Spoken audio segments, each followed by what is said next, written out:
Works? Oh, it does. Boom, baby. Walter Nolen, the first-round selection for the Arizona Cardinals. We're not just going to talk about that, though. A special edition of the Ben Garcia Show on a Friday, and we're going to get into everything. Walter Nolen, my grade, a reaction, and then the first round is in the past. I'm not much of a rear view mirror looker. We got the second and third round today. Who are the guys that I want the Cardinals to go after? And why I'm still pushing at Monty Ossenfort to be bleeping aggressive. I'll talk to you guys in about, 35 seconds. The Ben Garcia Show. Yeah. Woo. Best show in the land. Yup.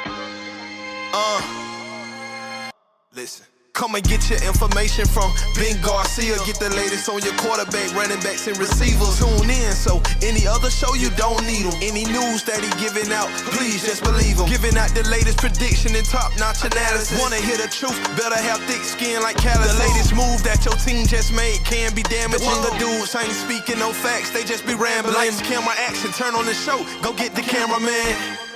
Yeah. Lights, camera, action, turn on the show, go get the cameraman. The Ben Garcia Show.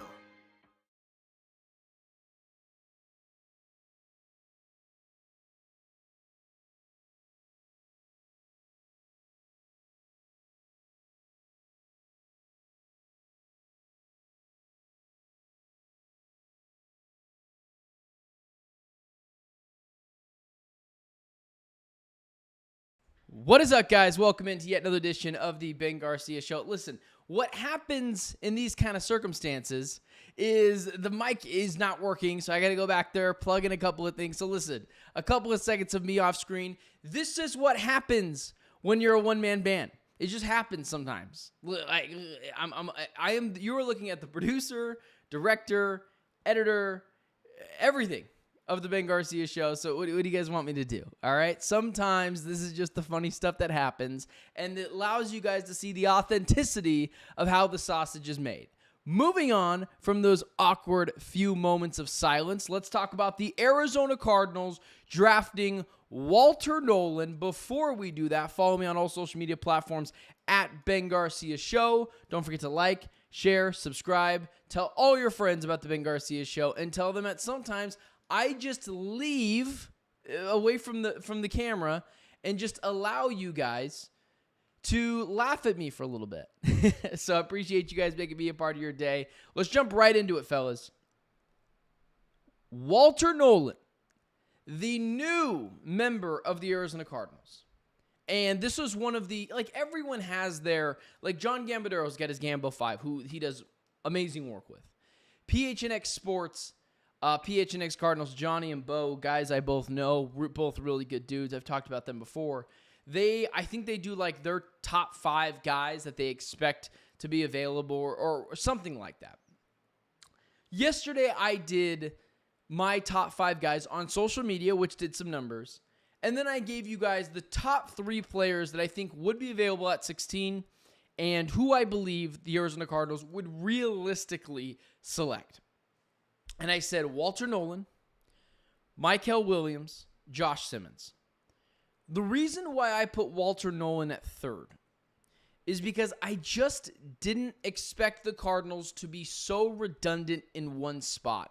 That being in the interior position. And Aaron, I love where your head is at. We will get there in just a second.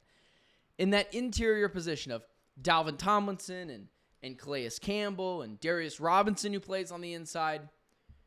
And I even said this, so I should have been more alert to it, that the Arizona Cardinals just value interior pressure. If there's one way to even make the best quarterbacks, I'm talking Patrick Mahomes, Josh Allen, Lamar Jackson, feel the pressure, it's not necessarily on the outside, although those guys are very valuable. They keep those guys in the pocket, they contain, sacks, all that stuff is really important. But if you can generate pressure up the middle, that's the one thing that threw Tom Brady off. That's what pissed off Tom Brady more than anything else. It wasn't the guys on the edge. He had good pocket awareness. But when you have nowhere to step into, that's what makes things really difficult. And so adding Walter Nolen to that fold, the Cardinals' defensive line, I haven't been excited to watch a Cardinals defensive line since J.J. Watt joined Chandler Jones in 2020, I believe it was. And just to be fair, that didn't work out. J.J. Watt was good. Chandler Jones was so-so. And people will point back and say, well, Chandler Jones had 10 sacks that year. 5 of them came in one game. So I'm ecstatic, right? Because I'm really thrilled with what the Cardinals have. Now on a defensive line that was just rolling out bodies, high school level players, it felt like at times. You now have Dalvin Tomlinson, Walter Nolen, Darius Robinson, Baron Browning, Josh Sweat, Calais Campbell. You've got dudes on dudes on dudes in that defensive line. And I think what Monty Ossenfort and JG were targeting was a team that can just keep putting guys back in that they can trust to go after the passer. And I mean that in terms of this. The Buffalo Bills don't necessarily have like 1 or 2 dudes that they can just get to the quarterback and get 17 plus sacks. That is not the Buffalo Bills. But one of the reasons why they're so good at getting pressure is because they've just got dudes on dudes on dudes. They've got above average after above average pass rusher that they can just keep cycling through. Just keep on cycling and churning through these guys. And the opposing team's offensive line, they get tired. And when you're bringing in Darius Robinson, then you're bringing in Walter Nolen, then you're bringing in Dalvin Tomlinson and Calais Campbell, and just continuous fresh legs, that's going to frustrate the opposing team. So there's that as well. I'm starting off with all the positives before I get to some of the, not necessarily negatives, but just some of the things that I didn't love.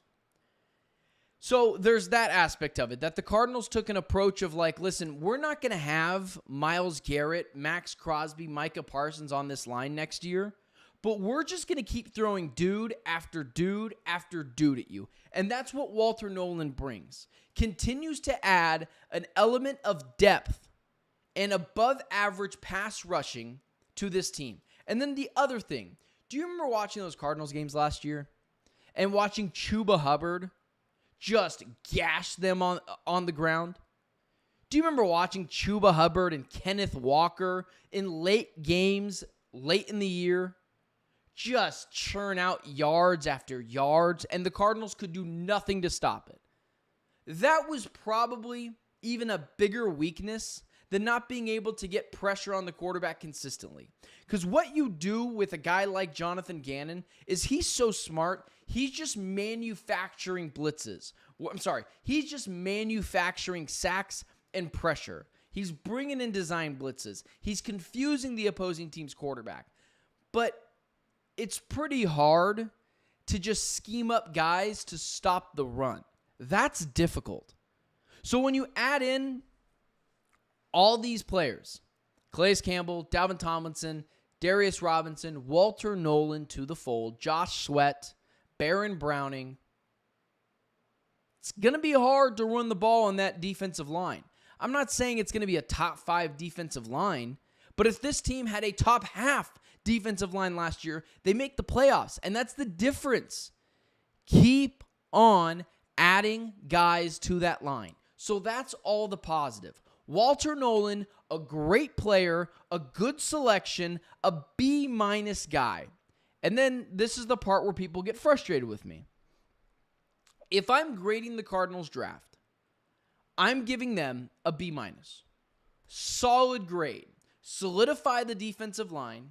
Stop allowing players like Chuba Hubbard and Kenneth Walker to get gobs of yardage on you in late game scenarios, late in the season where you need a win. Just keep on adding dudes to that defensive line, Buffalo Bills style, and just throw above average defensive lineman after above average defensive lineman at a quickly fatigued offensive line of the opposing team. Just make it tough on them. So I get it. You are revamping this defensive line, and I really like that.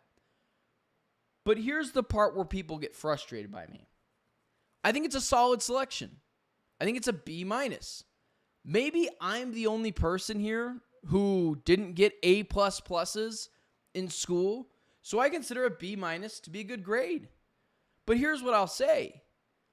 This is not a fanboy account. This is not a fan account. I am not here to boost up the team's ego. I'm not here to hand out feel-good letter grades.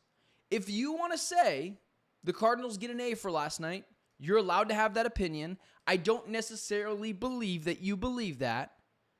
And my opinion doesn't matter any more than your opinion, any more or less. I firmly believe that.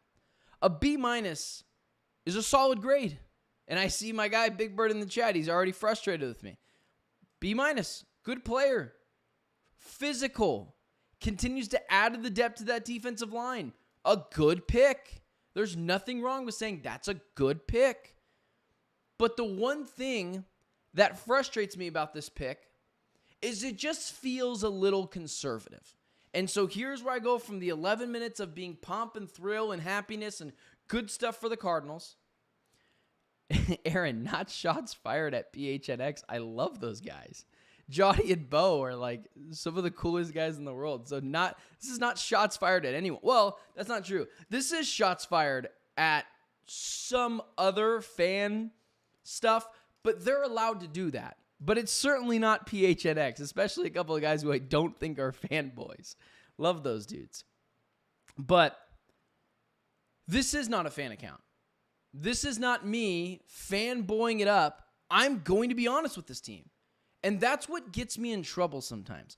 But here's the thing is I am not someone to blow smoke and give out feel-good letter grades.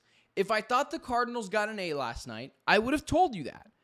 But how I felt watching the Cardinals make their selection last night for a physical, strong, good defensive lineman is, good pick, solid pick. Add to the depth of that defensive line. Add multiple dudes to that line to just keep on bringing them in when an offensive line is frustrated because you can just bring in fresh guy after fresh guy. So, I loved it. Absolutely loved it. Good pick, but it's a B-. And Walter Nolen, I thought he'd be available there. A lot of people last night seemed kind of surprised that he was available there.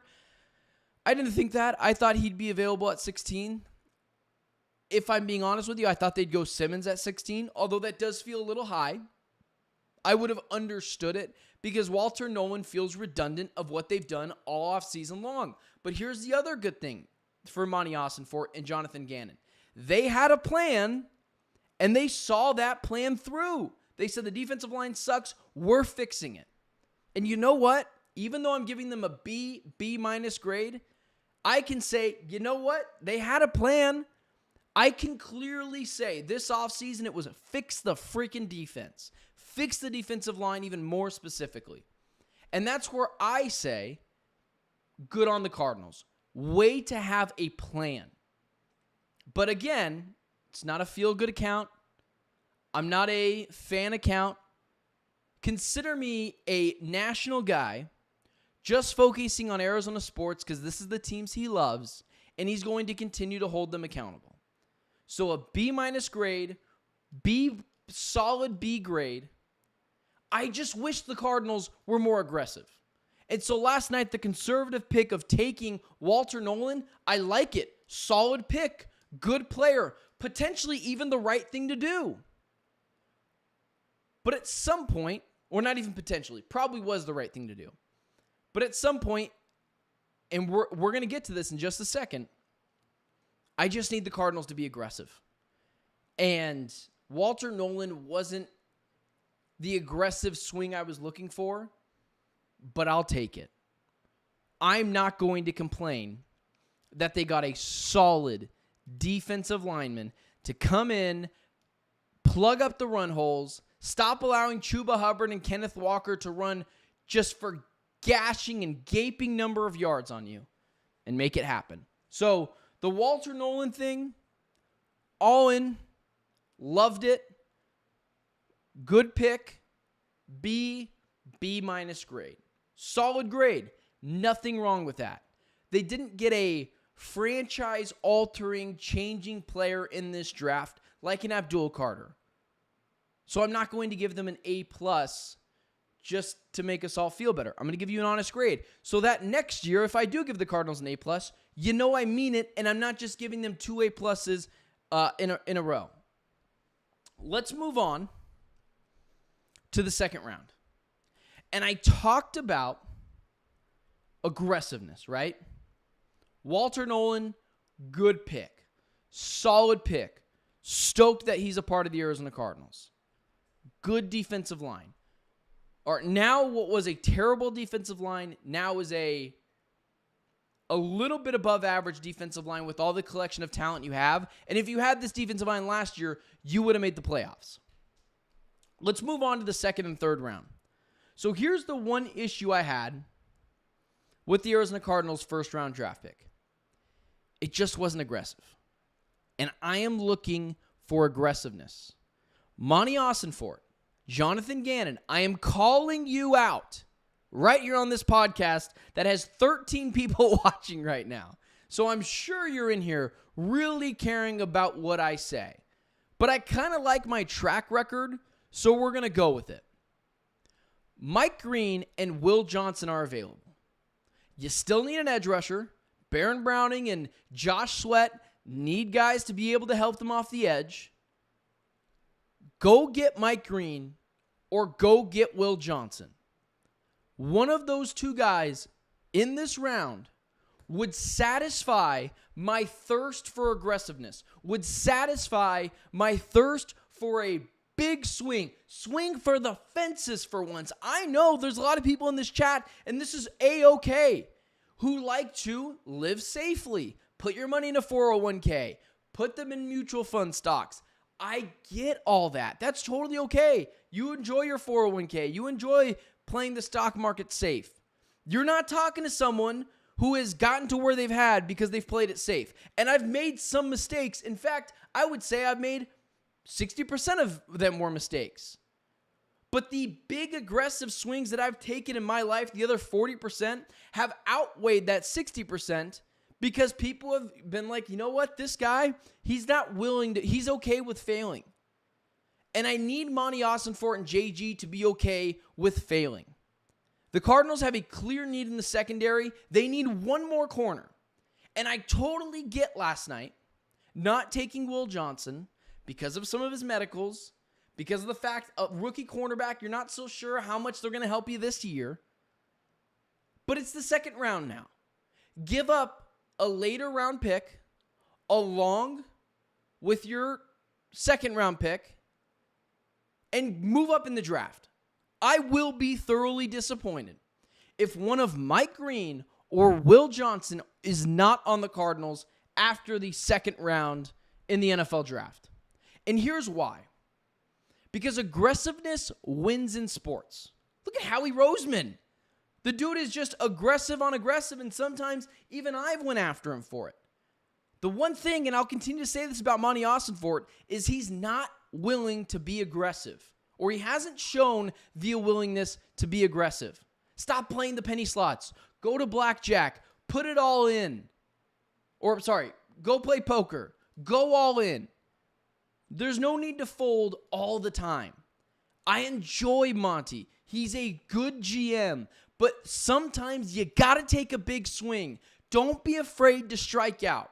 The likelihood that this second round pick that isn't Will Johnson or Mike Green at pick 47, that he doesn't pan out and it affects your team, the risk is low.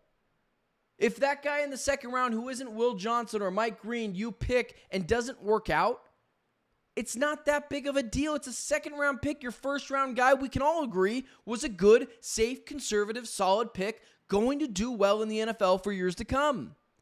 Will Johnson, I know he's got a knee issue. Now, I need you in the chat, everyone tell me who the Cardinals' best cornerback is in the draft right now. And since I know I'm delayed, I'll give you a couple of seconds to really think about that. And the first person that says it, guess what I'm going to say? Mr. Bennett, I know you're saying in Monty you trust. You probably want to spell his name right, although I do love you and that you watch this channel. But the Arizona Cardinals' best starting cornerback is who? Garrett Williams. Garrett Williams was fresh off of a torn ACL. Granted, that was in the third round that they selected him. Great. Go and select Will Johnson, who doesn't have a torn ACL, but not just select him, move up to make sure you get your guy. And fine, if Will Johnson's medicals scare you that much, which is totally fair, go after Mike Green, a guy who's a bit of a wild card. He played at Marshall. We see the potential raw talent, twitchy off the edge, the ability to get to the quarterback, and Josh Sweat and Baron Browning need a third amigo to make that happen. So go be aggressive. Go take a swing on one of these guys who I just now changed the lower third to. Whatever. It's whatever happens, happens. And my guy Big Bird in the chat says different type of injuries, though. I've heard that too. The rumor is it's a degenerative injury for Will Johnson. Totally fair. It's the second round. It's now time to take some risks. What if it's not? He's 6'2", aggressive, reminds me a bit of Patrick Surtain. So if that's true, if it is a degenerative injury, and that's a real issue, fine. Mike Green's there. Go get someone off the edge to make it happen. Because now you really want to solidify this defensive line? Add Mike Green to it. The offense is fine. We can get a late-round wide receiver later. But Monty needs to be aggressive, and I'm going to continue to beat this until I'm going to continue to beat this dead horse until people get my point. Go get Will Johnson or go get Mike Green. I'm so over sitting back and allowing others to pick. Maybe you wait a pick or two. Maybe you wait 5 picks because people are so worried about those injuries to Will Johnson and then the mystery that is a little unknown of Mike Green. You need to go and attack. Just show me. And I'll lay off for you for a year and a half about being aggressive. Maybe not a year and a half, but something like that. Go call up. Give up a late round pick. Give up a next year's third. I don't care. And you're not going to care either. Because Monty has hit a lot in the draft. And I trust his evaluation. And I trust his scouting. And you should too. But just so we're clear, it's time to be aggressive. I appreciate the solid conservative pick last night. And even I can say in that matter, Walter Nolen, good player. But you can argue that adding Will Johnson solidifies your defense. You need a linebacker, but you'll figure that out. Linebackers are no longer premium positions of need. You get Will Johnson, there's a chance you've solidified your defense. There's not a lot of holes outside of middle linebacker, which again, you can figure out. There's a chance you go from being one of the worst defenses in the NFL to a top 10 defense. Because then you're like, where's the holes? Where is it? Buddha, Jalen Thompson, Garrett Williams, Will Johnson? The defensive line we talked about, raving about with all the new dudes they got on it? Like, are you scared of that? Don't be paralyzed by failure. I've failed a lot. Mr. Bennett, I'm sure, has failed a lot. Big Bird has failed a lot. Aaron has failed a lot. And just so we're clear, we're all still here and doing fine. Don't be paralyzed by that. Go up, take a swing. Look at some of the best teams in the NFL. Look at the Eagles. They can't stop taking big swings. Go do it. Don't be the teams that consistently draft in the front of the draft because they're mismanaged, take the wrong player, don't take calculated risks, and that's what this is. Take a calculated risk, go get one of those 2 guys. Yesterday I gave you 3 names. I'm only giving you 2. And I don't want to lie to you, and I don't want to blow smoke. So let's say if the Cardinals get one of those two guys, I'm going to consider the draft just a success because I just trust money in the later rounds. But if they don't get either of these two guys in the second round, I will be disappointed. Even if the player they have in the second round works out, they're the ones scouting, not me. My point is, we all know how good Will Johnson can be. We all see the raw talent of Mike Green. Both guys can continue to help solidify this defense. And then it's just a bunch of young ballers, man. Jalen Thompson's not old. Garrett Williams, Starling Thomas, Max Melton, Will Johnson, potentially Mike Green, Darius Robinson, Baron Browning. These aren't old dudes. Even Dalvin Tomlinson's only 29, 30. Now, Calais Campbell's a grandpa, but, we still love him because he's here and he's Calais and he's awesome.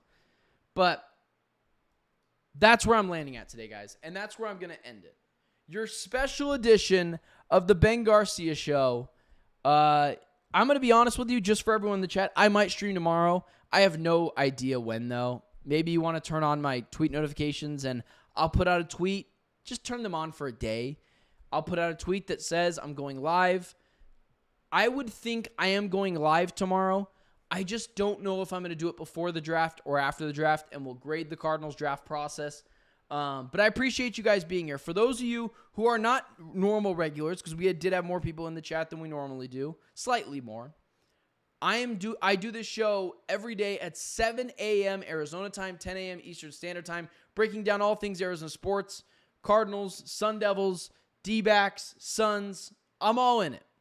I appreciate you guys being here, allowing your voices to be heard. Follow me on social media at Ben Garcia Show. And I'm being serious. Tell me why you love me. Tell me why you hate me.